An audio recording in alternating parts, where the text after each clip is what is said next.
In this video, I will be showing you how to make ribbing with crochet. So on our hook, we already have a row made with half double crochets. And this row started with here a chain, which started with a slip knot. I have different videos regarding all of those subjects on my channel, so please watch that if you don't know how to do this. Keep in mind that you can also make this row with single crochets or double crochets or any different kind of stitch that you would like. So now that we want to make our next row, we want to create ribbing, say for instance for the cuff of a sleeve or the bottom of a sweater or maybe the top of the collar of a sweater. So to make this, first we need to make mock-up chains just like we do with every other row that we start. And because I'm using half double crochets, I personally prefer making two mock-up chains, two chains for a mock-up half double crochet. For a half double crochet you can also use one. It's just whatever your preference is, and for me it's two because I think it looks the neatest. So flip your work just like normal, and now we are going to make our ribbing.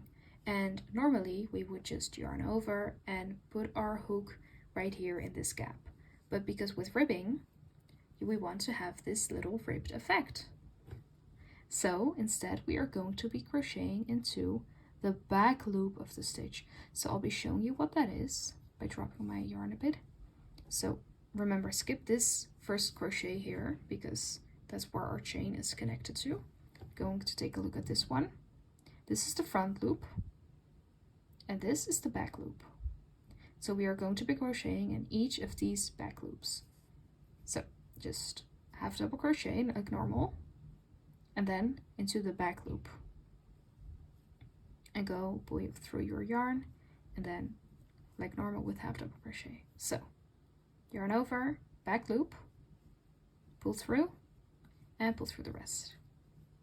So yarn over, back loop here, pull through once and pull through the rest, and just continue this over and over, and then I'll show you what it looks like at the end. So now I have reached the end of my row, and as you can see, it's already kind of forming this little zigzag pattern, the same here on the back. And now we have reached our last stitch, and this may be a bit confusing on how to finish this one off.